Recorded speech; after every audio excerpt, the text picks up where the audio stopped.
Hello everyone, welcome to my channel. I hope everyone is having a wonderful day. Before starting the video, please go ahead and hit the subscribe button and give this video a like up. General Hospital. News of Esm, Heather, and Ryan's escape spreads, as does the fact that Ryan is Esm's father and Anna and Valentin put the next part of their plan to haunt Eileen into motion. Credit. ABC screenshot in England. Maggie tells Dante and Sam that their serial killer must be Esm's father Ryan, because Esm is nothing like him. She has no idea who her mother is, but it's no wonder she gave Esm up for adoption with Ryan as her father. Trying to calm Maggie, Dan explains Ryan is locked away for life, and he can't get to her or anyone. Maggie reveals how Esm found out about Ryan through the pin attached to her baby blanket when the nuns took her, the pin from Ryan's first victim.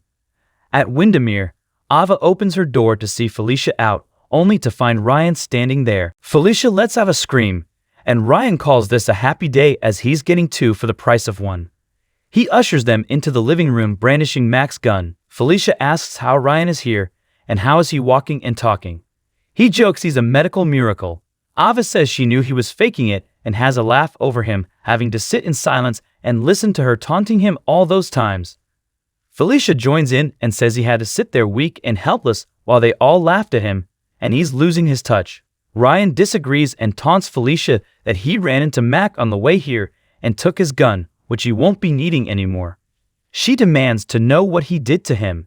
He thinks she doesn't want the gory details. Felicia refuses to believe him, and Ava points out he's now trapped on an island with them. He doubts anyone is going to save them and asks when they can expect Ava's waste of space husband to come home. Felicia informs Ryan someone will eventually come looking for them as they have people who care about them, unlike him. Ava wonders who helped Ryan escape. He says he did let someone in on the fact he wasn't locked in, a chip off the old block you could say. Jordan locates the knocked out Mac on the side of the road. Later, after calling for help, Laura arrives on the scene and learns Jordan was on her way to Spring Ridge when she found Mac. Mac, while being checked out by a paramedic, insists he gets to Spring Ridge, but Jordan orders him to be taken to the hospital. He reveals Heather and Esm have escaped, and a third person he didn't see knocked him out. They stole this car and gun. Laura ponders why Heather would saddle herself with a pregnant Esm. At the safe house, Anna and Valentin occupy themselves with yoga. Later, they discuss their plan to let Victor think they are dead and gaslight Eileen. Anna knows Eileen had a spotless record before working with Victor, and she's no master criminal, so they can crack her and get her to talk. Later, Anna begins to wonder where Felicia is. Valentin gets a message and says they are all set for when Eileen uses her phone next. At the Metro Court, Victor phones someone in France to find out if Lucy and Anna's bodies have been located. He doesn't like the answer he's given, noting he's having a hard enough time getting the authorities to release Valentin's body. Eileen arrives to meet Victor. She reminds him that she told him she's done working with him. Victor says she works for him, and that will continue. He asks why she's suddenly so shaken, and she recalls hearing Anna's voice on her radio telling her, "You're next." Eileen says this has gone too far and Anna and Valentin are dead. Victor says sacrifices must be made, but Eileen worries Laura is onto her. Victor orders her to do whatever it takes to convince her otherwise and don't disappoint him. Spencer sits at the bar waiting to hear back from Trina. Victor finds him and asks what he's doing here. Spencer explains he's hanging around for news from a friend who might need him. He asks Victor how he's doing. Victor says the reality he's lost his son is still sinking in, and that's why he's trying to mend this rift with Nicholas, who isn't answering his calls. Nicholas reveals Ava claims his father left town. In Portia's room, Trina opens the door to leave and finds Taggert and Curtis standing there. Trina cries in Taggert's arms, and Curtis asks Portia what is going on. Taggert asks why their daughter is bawling her eyes out. Trina reveals Mom says she might not be his daughter. Curtis asks Portia if this is true, and Portia admits it's possible. She cries that she doesn't know who Trina's father is.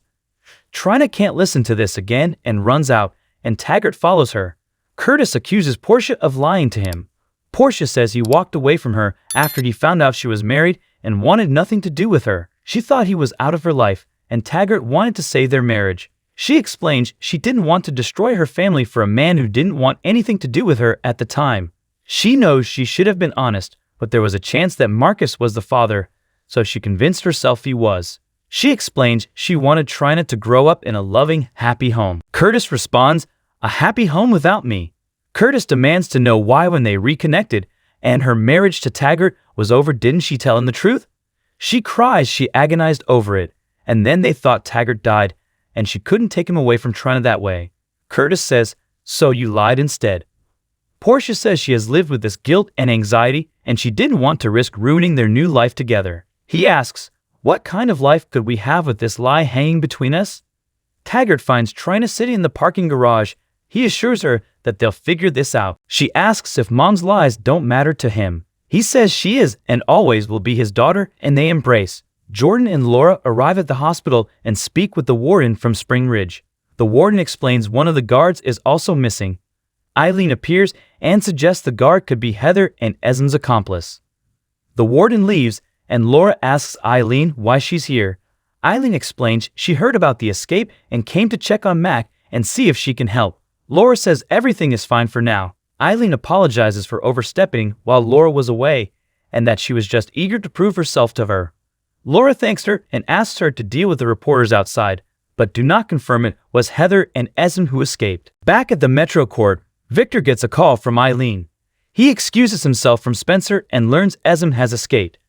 Victor asks her to keep him informed and lets Spencer know about Esm's escape. Spencer worries because this means Trina is in danger.